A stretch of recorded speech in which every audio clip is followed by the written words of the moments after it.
حدیث نمبر 79 بدشگونی. عن انس رضی اللہ عنہ عن النبی صلی اللہ علیہ وسلم قال لا عدوى ولا طیرہ ويعجبني الفأل الصالح الکلمۃ الحسنۃ. کتاب الطب. انس رضی اللہ عنہ نبی کریم صلی اللہ علیہ وسلم سے روایت کرتے ہیں، آپ صلی اللہ علیہ وسلم نے فرمایا، چھوت چھات بے اصل ہے اور بدشگونی کی بھی کوئی حقیقت نہیں. مجھے تو نیک فال پسند ہے، یعنی اچھی بات. چھوت چھات کیا ہے کہ بیماری متعدی ہے، کنٹیجیس ہے. دور جاہلیت میں یہ عقیدہ پایا جاتا تھا کہ بیماری کے اندر یہ طاقت ہوتی ہے کہ دوسرے کو جا لگے. تو یہاں اس کی نفی کی جا رہی ہے کہ بیماری بذات خود کچھ نہیں، یہ تقدیر سے ہے. اللہ کا اذن ہوتا ہے تو دوسرے کو لگتی ہے، اگر اللہ کا اذن نہ ہو تو نہیں لگتی. پچھلی صدی کے شروع میں طاعون پھیلا تھا انڈیا پاکستان میں، تو اس وقت بہت سے لوگ جو تھے وہ طاعون سے مر گئے تھے، بے شمار لوگ. اس میں میری نانی کی والدہ بھی تھی، اور میری نانی اس وقت ان کا دودھ پیتی تھی. ظاہر ہے کہ ماں ینگ ہی ہوگی جب وہ پیدا ہوئی. اب ہوا یہ کہ وہ فوت ہو گئی اور کسی کو پتا نہیں چلا کہ وہ فوت ہوئی ہیں. اور بچی جو تھی یعنی میری نانی جو تھی وہ فوت شدہ کا دودھ پیتی رہی، لیکن ان کو طاعون نہیں لگا. سمجھانے کی بات، یہ مثال اس لیے دے رہی ہوں کہ وہ بچ گئی، وہ تقریباً 90 سال کی ہو کے فوت ہوئی ہیں. لیکن جو ینگ انرجیٹک، بچوں کا امیون سسٹم جو ہوتا ہے وہ کمزور ہوتا ہے، لیکن جو ینگ انرجیٹک تھے بے شمار لوگ آس پاس کے فوت ہوئے. اسی طرح میں کسی اور جگہ کے بارے میں سن رہی تھی کہ اس میں ایک گھر میں 6 بیٹے ان کے فوت ہو گئے، اور دوسرے گھر میں کسی کو بھی بیماری نہیں لگی. پھر کچھ گھر چھوڑ کے پھر کچھ گھر والے سارے مر گئے کہ آگے جو ہے وہ اس کو نہیں لگی. تو اس سے کیا پتا چلتا ہے؟ ایک طاعون تھا، مجھے ایگزیکٹلی ڈیٹ یاد نہیں، جس میں تقریباً 1/3 یورپ جو تھا اس کی زد میں آیا تھا، لیکن باقی تو بچ گئے. اگر بیماری کے اپنے اندر ہی طاقت ہوتی کہ اس نے لازمی لگنا ہی لگنا ہے تو پھر تو کوئی بھی نہ بچتا.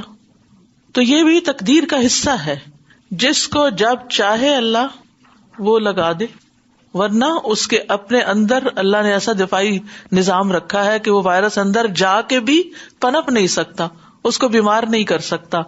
تو اللہ پہ توکل بھی بڑا ضروری ہے، لیکن اسباب اختیار کرنا ضروری ہے. اسی لیے کہا گیا کہ جہاں طاعون پھیلے وہاں جاؤ نہیں، احتیاط برتو. اور یہ بھی تقدیر کا حصہ ہوتا ہے. مثلاً اللہ نے آپ کے مقدر میں کوئی چیز لکھی ہوئی ہے، لیکن اس کو پانے کے لیے آپ کو کوشش کرنی پڑتی ہے. اسی لیے کوئی چیز آپ کے لیے ڈینجرس ہے تو اس سے بچنے کے لیے آپ کو کوشش کرنی پڑتی ہے، احتیاطی تدابیر اختیار کرنی پڑتی ہیں. تو وہ احتیاطی تدابیر آپ کو اختیار کرنی چاہیے، اس سے منع نہیں کیا گیا. لیکن دوسری طرف یہ بتا دیا گیا کہ یہ مت سمجھو کہ اگر کسی کو کوئی چھینک آ گئی ہے تو وہ آپ کو تو ضروری پکڑے گی. نہیں، ہو سکتا ہے کہ اس کا وائرس ٹرانسفر کر کے آپ کے اندر بھی جا پہنچے، لیکن اندر جا کر وہ آپ کو مارنے کے بجائے خود مر جائے. اٹس پاسبل، کیونکہ قل لن یصیبنا الا ما کتب اللہ لنا، کتب اللہ، اگر اللہ نے کچھ لکھا تو پھر تو ہو کر ہی رہے گا. تو اس سے یہ پتا چلتا ہے کہ بے وجہ وہم نہیں کرنا چاہیے، اور اگر کسی کے اندر بیماری ہے تو اس سے نفرت نہیں کرنی چاہیے، یا اس کو موجب الزام نہیں ٹھہرانا چاہیے.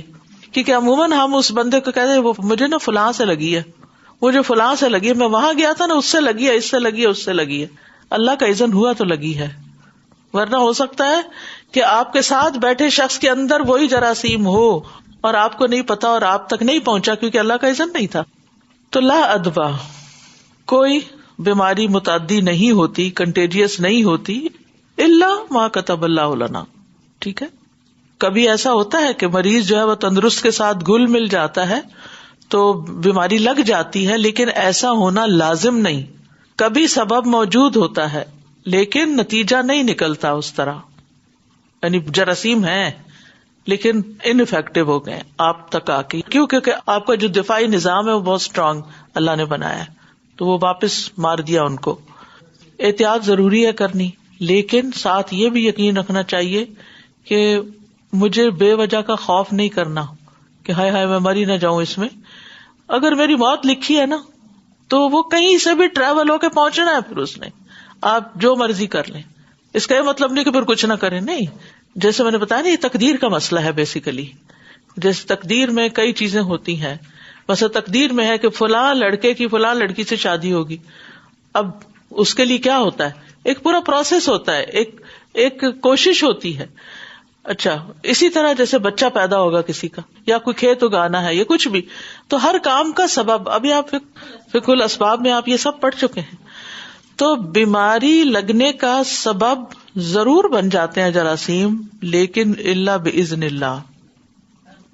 اگر ایسا ہوتا تو یہ نرسیں اور ڈاکٹر تو بالکل کوئی بھی نہ بچتا, پھٹکتا ہی نہیں پاس. خاص طور سے نرسز کس قدر خدمت کرتی ہیں, کیسی گندگی صاف کرتی ہیں. بالکل. ڈاکٹرز کیسے کیسے مریضوں کو قریب سے جا کے دیکھتے ہیں. ہاں, تو ایسا اگر ہوتا تو وہ تو کوئی پھر دیکھتا ہی نہیں, وہ کوئی بچتا ہی نہ. بالکل. تو معاملہ جو ہے وہ اللہ کی مشیت اور ارادے کی طرف لوٹتا ہے.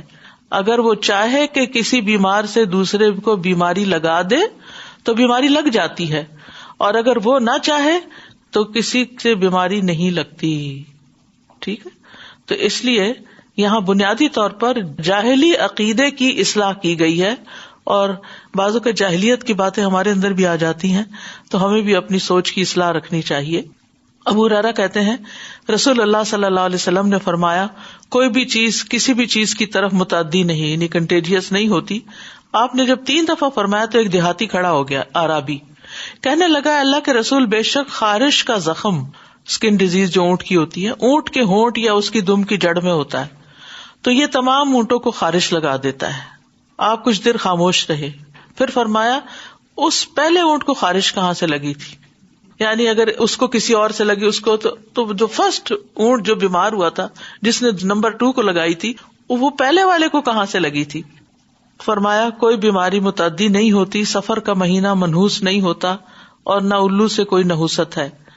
بعض لوگ الو کو منحوس جانور سمجھتے ہیں, تو وہ بھی نہیں, اور سفر کا مہینہ منحوس نہیں, کیونکہ عربوں کے ہاں حرام مہینوں کے بعد جو سفر کا مہینہ آتا تھا اس میں جنگ و جدل شروع ہو جاتی تھی, تو اس کو وہ اپنے لیے منحوس سمجھتے تھے. آج ہمارے ہاں بھی یہ کانسیپٹس موجود ہیں, محرم میں شادی نہیں کرنی, سفر میں سفر نہیں کرنا, فلاں دن میں یہ کام نہیں کرنا, فلاں گھنٹے میں نہیں کرنا, فلاں جگہ پہ نہیں کرنا, یہ منحوس ہے وہ منحوس. کوئی نحوست نہیں. نحوست انسان کے اپنے اندر ہوتی ہے, اور سب سے بڑی نحوست گناہوں کی نحوست ہوتی ہے. ہمارے اوپر ما اصابکم من مصیبت فبما کسبت ایدیکم ویعفو عن کثیر, کوئی مصیبت تم پر نہیں آتی مگر یہ کہ وہ تمہارے اپنے ہاتھوں کی کمائی ہوتی ہے, اور اللہ تعالیٰ بہت سی چیزوں سے تو درگزری کر جاتا ہے. ٹھیک ہے, تو یہ سمجھ جانا چاہیے کہ انسان کو اپنا ایمان مضبوط رکھنا چاہیے, اور نحوستیں باہر ڈھونڈنے کی بجائے اپنے اندر دیکھنی چاہیے کہ ہم اگر چاہتے ہیں کہ ہماری حفاظت ہو تو ہمیں اللہ تعالیٰ کے احکام کی حفاظت کرنی ہے. احفظ اللہ یحفظک. نبی صلی اللہ علیہ وسلم نے ابن عباس کو فرمایا تھا کہ اللہ کے احکامات کی حفاظت کرو تو اللہ تعالیٰ تمہاری حفاظت کرے گا. تو اللہ سبحانہ وتعالیٰ نے ہر بندے کو پیدا کیا ہے, ہر انسان کو, ہر نفس کو, اس کی ایک زندگی مقرر کی ہے, اس کی موت کا وقت لکھا ہے, اس کا رزق لکھا ہے, اس پہ آنے والی مصیبتیں بھی لکھی ہوئی ہیں کہ اس شخص کو یہ بیماریاں لگیں گی اور ان مشکلات سے یہ گزرے گا. تو مومن کا رویہ کیا ہوتا ہے کہ جب اس پر کوئی مشکل آتی ہے تو وہ کہتا ہے مکتوب, لکھا ہوا تھا, یہ اللہ نے ہمارے لیے لکھا ہی تھا, یہ ہونا تھا, ہونے والی بات ہی ہو گئی. وہ سب فس نہیں کریٹ کرتا.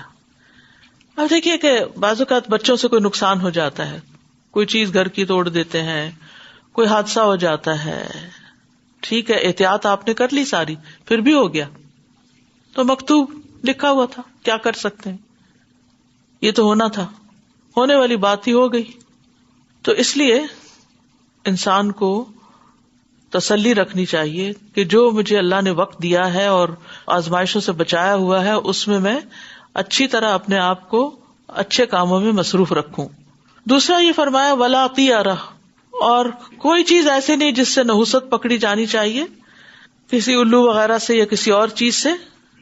اور پھر کیا فرمایا کہ وَيُعْجِبُنِي الْفَالُ الصَّالِحُ, اور اچھی بات نیک فال مجھے پسند ہے. اور اچھے فعل کیا ہے؟ الکلمۃ الحسنہ، اچھا بول، اچھی بات منہ سے نکالنا. تو نبی صلی اللہ علیہ وسلم کو اچھی فعل لینا پسند تھا. مثلاً صلح حدیبیہ کے موقع پر کیا ہوا تھا؟ جب حضرت عثمان کی شہادت کی خبر عام ہو گئی تو پھر نبی صلی اللہ علیہ وسلم نے صحابہ سے بیعت لی تھی، بیعت رضوان جس کو کہتے ہیں، اور مکہ والوں کے ساتھ صلح کی تھی. تو اس موقع پر جو مکہ والوں کی طرف سے شخص آیا تھا وہ سہیل بن عمر تھا. تو آپ نے فرمایا کہ معاملہ آسان ہو گیا. سہیل سہل سے ہے نا، سہل آسانی. یعنی اچھی فعل کیا ہوتی ہے کہ انسان کسی دوسرے کی زبان سے آسانی والی بات سنے یا نفع حاصل کرنے والا کلمہ سنے جو اس نے غیر ارادی طور پر بولا ہو، اور سننے والا اس سے اچھا شگون لے لے. مثلاً آپ کا بچہ اسکول جا رہا ہے پہلے دن، تو آپ کے دل سے محبت سے ایک بات ابھرتی ہے اور آپ کہتے ہیں کہ انشاءاللہ میرا بچہ بہت بڑی بڑی کامیابی حاصل کرے گا. اچانک منہ سے نکل آتا، تو یہ کیا ہے؟ اس کے حق میں ایک دعائی بن گئی، سمجھے، ایک اچھی فعل بن گئی. اسی طرح یعنی کسی بھی موقع پر اچھے کمنٹس جو ہیں، یہ کام ہو جائے گا، مشکل کام کے وقت بھی انشاءاللہ ہو جائے گا، اللہ کی مدد ہے ساتھ، اللہ کروائے گا. جب پازیٹو جملے آپ بولتے ہیں تو آپ کے لیے آسانی ہو جاتی ہے، کیونکہ آپ کا مائنڈ، آپ کا جسم اسی طرح پر کام بھی کرنے لگتا ہے. اور اگر آپ کہیں جاتے ہوئے، مثلا کہیں جا رہے ہیں، سفر پہ جا رہے ہیں، اور کوئی پوچھے کہاں جا رہے ہیں، اور ان میں سے کوئی کہے مرنے جا رہے ہیں مثلا، نہیں، کئی لوگ بڑے وٹی بنتے ہیں اور بڑے مذاق میں الٹی باتیں کرتے ہیں. یعنی میں نے خود سنا ہوا ہے اس طرح کے کلمات. اور ایک موقع پر کہیں ہم جا رہے تھے تو گاڑی میں کوئی شخص تھا، اس نے اسی طرح کی کوئی نیگیٹو بات کی. تو میں نے کہا کہ جس کام سے تم جا رہے ہو یہ ہوتا مشکل نظر آتا ہے، کیونکہ یہ جو منہ سے نکلی ہوئی باتیں نا، یہ انسان کے سامنے آتی ہیں. تو ہمیں خود بھی، گھر والوں کو بھی، بچوں کو بھی سمجھانا چاہیے کہ منہ سے ہمیشہ اچھی بات نکالو، مایوسی کی باتیں نہیں. مذاق میں بھی جھوٹ نہیں بولو، غلط بیانی نہیں کرو، غلط وعدے نہیں کرو، کسی کے اوپر ہنسو نہیں، مذاق نہیں اڑاؤ. اللہ سبحانہ تعالیٰ سے بھی اچھا گمان رکھنا چاہیے، کیونکہ اس سے دل کو ایک سکون اور قرار ملتا ہے. نبی صلی اللہ علیہ وسلم کی کوئی حدیث پڑھیں، سمجھ نہیں آ رہی تو بھی اچھا گمان رکھیں. کسی نے آپ سے کوئی بات کہی ہے تو یہ نہ سوچے یہ اس کے پیچھے کیا مقصد ہے اس کا، اچھا ہی سمجھے. تو جب آپ دوسرے کے بارے میں حسن ظن رکھتے ہیں، آپ منہ سے اچھی بات نکالتے ہیں، تو آپ کی زندگی ایک پازیٹو رخ اختیار کر لیتی ہے، اس میں خوشی آتی. اور اگر آپ دوسروں کے بارے میں شک و شبہ کرتے رہتے ہیں، منفی باتیں سوچتے رہتے ہیں، تو پھر چیزیں ویسے ہی ہونے لگتی. اس کو لا آف اٹریکشن بھی کہتے ہیں، یعنی آپ پازیٹو انرجی اٹریکٹ کرتے ہیں یا آپ نیگیٹو کرتے ہیں. اور بدشگونی میں جو نحوست پکڑنا نا، کسی چیز کو شرک بھی کہا گیا ہے. رسول اللہ صلی اللہ علیہ وسلم نے فرمایا الطیرۃ من الشرک، بدفعلی شرک ہے. اور بدشگونی لینے والے سے آپ نے بیزاری کا اظہار کیا ہے. آپ نے فرمایا جس نے برا شگون لیا یا اس کے لیے برا شگون لیا گیا، جس نے کہانت کی یا اس کے لیے کہانت کی گئی، جس نے جادو کیا یا جس کے لیے جادو کیا گیا، وہ ہم میں سے نہیں. یعنی ان سب کا ہم سے تعلق نہیں. تو بدشگونی جو ہے یہ اعلیٰ درجات سے محرومی کا باعث ہوتی ہے. رسول اللہ صلی اللہ علیہ وسلم نے فرمایا جس نے کہانت کی، یعنی کسی نجومی کے پاس جا کے حالات معلوم کیے کروائے، جس کے لیے کی گئی، خود نہیں گیا کسی اور کو بھیج دیا کرنے کہ جاؤ میرے لیے پوچھ کے آؤ، یا بدشگونی لیتے ہوئے سفر سے واپس آ گیا، وہ اعلیٰ درجات تک رسائی حاصل نہیں کر سکتا، مقربین اور سابقون میں سے نہیں ہو سکتا. کیونکہ ایسے لوگ چھوٹی چھوٹی بات پہ گھبرا کے اپنا کام روک دیں تو وہ اعلیٰ درجے دنیا میں بھی کہاں سے حاصل کر سکتے ہیں.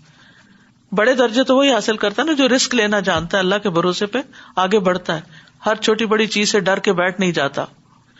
اسی طرح جنت میں بلا حساب جانے میں رکاوٹ ہے یہ بات، یعنی برے شگون لینا. رسول اللہ صلی اللہ علیہ وسلم نے فرمایا میری امت کے 70,000 لوگ بغیر حساب کے جنت میں جائیں گے. یہ وہ لوگ ہوں گے جو دم طلب نہیں کرتے، نہ شگون لیتے ہیں، اور اپنے رب پر ہی بھروسہ رکھتے ہیں، توکل کرتے ہیں. پھر اسی طرح یہ ہے کہ بدشگونی سے کام میں رکاوٹ نہیں لانی چاہیے. معاویہ بن حکم کہتے ہیں میں نے عرض کی اے اللہ کے رسول، ابھی میں تھوڑا عرصہ پہلے جاہلیت میں تھا اور اللہ نے اب مجھے اسلام سے نوازا ہے. ہم میں سے کچھ لوگ ہیں جو کاہنوں کے پاس جاتے ہیں، یعنی پیشن گوئیاں کرنے والوں کے پاس. آپ نے فرمایا تم ان کے پاس نہ جانا. میں نے عرض کیا ہم میں سے کچھ لوگ ایسے ہیں جو بدشگونی لیتے ہیں. فرمایا یہ ایسی بات ہے جو وہ اپنے دلوں میں پاتے ہیں، یعنی بدگمانی یا وسوسہ. یہ ایک طرح کا وہم ہے. یہ وہم انہیں کسی کام سے نہ روکے. ٹھیک ہے، یعنی یہ تمہیں کسی صورت اپنے کاموں سے نہ روکے. ایک اور روایت میں یوں آتا ہے. میں نے عرض کی ہم میں سے کچھ لوگ لکیریں کھینچتے ہیں. وہ عمل نہیں ہوتا، ایک عمل ہوتا ہے نا، لکیریں کھینچ کے پتہ نہیں برابر کرتے ہیں کیا کرتے ہیں. آپ نے فرمایا سابقہ انبیاء میں سے ایک نبی لکیریں کھینچا کرتے تھے، تو جس کی لکیریں ان کے موافق ہو جائیں تو وہ صحیح ہو سکتی ہیں، لیکن اب اس کا جاننا مشکل ہے، تو اس سے بھی منع کیا گیا. تو بہرحال نبی صلی اللہ علیہ وسلم کو اچھا شگون لینا پسند تھا اور بدفعلی ناپسند تھی، اور نیک فعل سے آپ کو محبت تھی، اور اچھے لفظوں، اچھے ناموں، اچھی باتوں سے انسان کو خوش ہو جانا چاہیے. انس بن مالک کہتے ہیں کہ نبی صلی اللہ علیہ وسلم کو یہ سننا اچھا لگتا تھا کہ جب کسی ضرورت سے نکلے تو کوئی یا راشد یا نجیح کہے، یعنی اے راہ پانے والے، یعنی تم سیدھے رستے پہ جا رہے ہو، یعنی خیر کے کلمات منہ سے نکالے. عبداللہ بن بریدہ اپنے والد سے روایت کرتے ہیں کہ رسول اللہ صلی اللہ علیہ وسلم کسی چیز سے بدشگونی اور بری فعل نہیں لیتے تھے، لیکن جب کسی کو عامل بنا کر یعنی گورنر بنا کر کہیں بھیجنے کا ارادہ کرتے تو اس کا نام پوچھتے تھے. اگر نام پسند آ جاتا تو اس کے ساتھ خوش ہو جاتے، اور خوشی کے آثار آپ کے چہرے پر آتے کہ اچھے نام سے کیا اچھی فعل لیتے آپ. اور اگر آپ کو نام ناپسند ہوتا تو کراہت کی علامتیں آپ کے چہرے پر ظاہر ہو جاتی تھی. یا آپ صلی اللہ علیہ وسلم کے ساتھ ہوتا تھا کہ خوش ہوتے تو چہرے پہ نظر آتا، ناراض ہوتے تو چہرے پہ نظر آتا، اور اگر آپ کو اس کا نام ناپسند ہوتا تو اس کی بھی کراہت آپ کے چہرے پہ آ جاتی تھی. تو آپ کو اچھے نام پسند تھے، اسی لیے آپ نام تبدیل بھی کر لیا کرتے تھے. تو کسی بچے کا نام رکھنا ہو تو صرف انوکھے نام نہ رکھتے رہیں، بلکہ کیا کریں، اچھے معنوں والے نام رکھیں. اسی طرح جب کسی گاؤں میں داخل ہوتے تو اس کا نام پوچھتے، اگر اس کا نام پسندیدہ ہوتا تو آپ خوش ہو جاتے اور خندروئی کے آثار آپ کے چہرے پہ نظر آتے، اور اگر گاؤں کا نام یا اس منزل کا نام ناپسندیدہ ہوتا تو آپ کے چہرے پر ناپسندیدگی کی نشانیاں نظر آتی تھی، یعنی آپ خوش نہیں ہوتے تھے.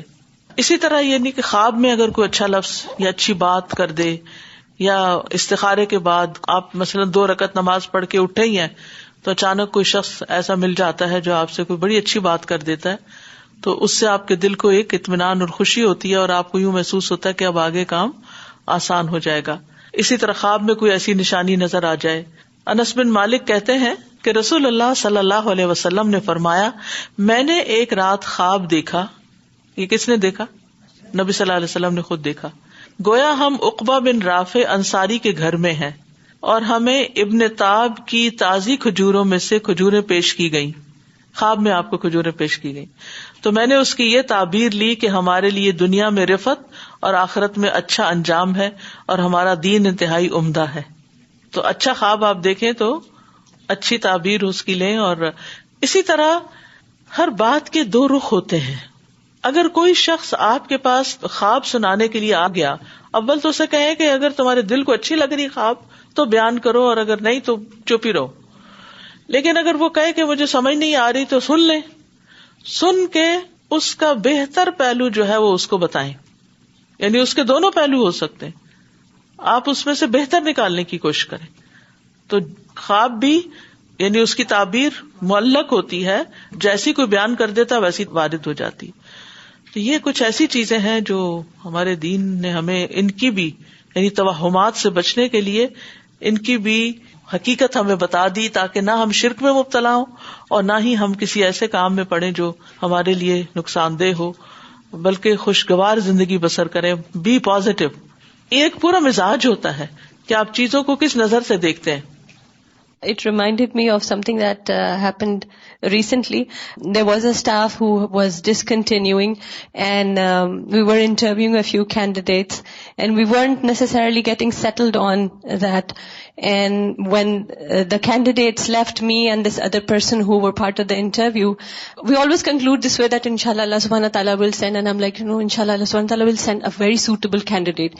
And I look out of the glass door that I have in the office, and this person walks in front of that glass because I had the meeting with her afterwards.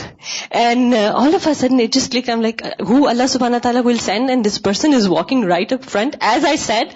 So before opening the door, I consulted my other sister. I'm like, okay, do you think she's a good candidate for this? And I could tell that she is a good candidate.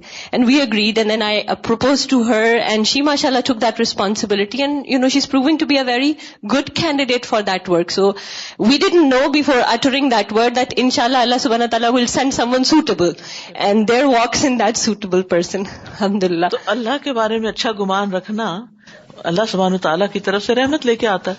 کیونکہ کچھ لوگوں کی عادت ہوتی ہے ہر وقت الٹا سوچتے ہیں, میرا نہیں خیال یہ ہو, اس آئیڈیا کو چھوڑ ہی دینا چاہیے, اس پہ آگے نہیں جانا چاہیے, اور پھر ویسی چیزیں ہو جاتی ہیں. سادہ ایک سوال ذہن میں آ رہا تھا کہ جس طرح مختلف علاقوں میں لوگ رہتے ہیں تو اس ماحول کا اثر ان کی شخصیت پہ آ جاتا ہے. جیسے پہاڑی علاقے کے لوگوں کا الگ حال ہوتا ہے, برفانی علاقے کے لوگوں کا الگ حال ہوتا ہے. تو کیا اگر کسی بستی کا نام اچھا نہیں ہے تو کیا اس نام کا اثر بھی لوگوں پر آتا ہے؟ اللہ عالم, ہو سکتا ہے, کیونکہ یہ نام جو ہوتے ہیں نا وہ اتنی دفعہ سنتے ہیں پھر وہ اثر کر جاتے ہیں, وہ سن کے وہ ہماری شخصیت پہ اثر انداز ہو جاتے ہیں. Ustaza, I was thinking about how you mentioned that, for example, even treacherous behavior or betrayal has to do with weakness of faith.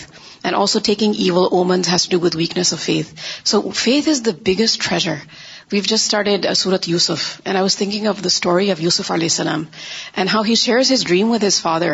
Now this could have been taken in multiple ways, and the father does advise him, don't share this dream with your brothers. He could have taken, this as something so negative that he would hate his brothers and he would never go anywhere with them, and he would become, very obsessive about it. We tend to become obsessive as human beings. But he trusted Allah. This is the benefit of Iman. Yaqub alayhi salam also had that high level of Iman that he did then grant permission for, Yusuf alayhi salam to accompany his brothers and go. What happened did happen, but there's such a balance. Trusting Allah, but at the same time taking as much precaution as you as a human being can. But when we become obsessive about things, we read in too much and we make so many assumptions, and then again our thinking is mostly affected, and this is what shaitan wants to do, make our thinking negative, and then of course our actions are related to our thinking, and so they also become negative. So may Allah protect us from that negative mindset which really makes so many matters go towards wrong. السلام علیکم ورحمۃ اللہ. استاذہ, ہماری حفظ کی class میں بین ہے یہ ورڈ کہنا کہ یہ صورت بڑی مشکل ہے یا یہ آیت بڑی مشکل. وہ کہتی ہے نیور ایور سے اینی تھنگ نیگیٹو, بیکاز اللہ سبحانہ تعالیٰ کا وعدہ وَلَقَدْ يَسَّرْنَا الْقُرْآنَ لِلذِّكْرِ فَهَلْ مِن مُدَّكِرٍ, تو یہ اللہ نے آسان بنائی, یہ مشکل نہیں ہو سکتا. اور دوسرا استاذہ, ناموں کے بارے میں جیسے پڑھا تھا کہ حضرت علی رضی اللہ تعالیٰ عنہ نے جب ان کا بیٹا پیدا ہوا تو انہوں نے کہا, رسول اللہ صلی اللہ علیہ وسلم نے فرمایا کیا نام رکھو گے, تو انہوں نے کہا حرب. تو رسول اللہ صلی اللہ علیہ وسلم نے فرمایا نہیں, اس کا نام تم حسن رکھو گے. یعنی ناموں کا اثر ہوتا ہے, اس زمانے میں ایسے رکھتے تھے. فوکسنگ آن پازیٹیوز کے متعلق بات کرنا چاہ رہی تھی کہ کئی مرتبہ ڈاکٹرز ہی کہہ دیتے ہیں کہ یہ مریض اب بچے گا نہیں, اور یہ بس اس کے بس چند کے دن ہے یا کیا ہے, اور وہ ماشاءاللہ سے اتنے سال زندہ رہتے ہیں.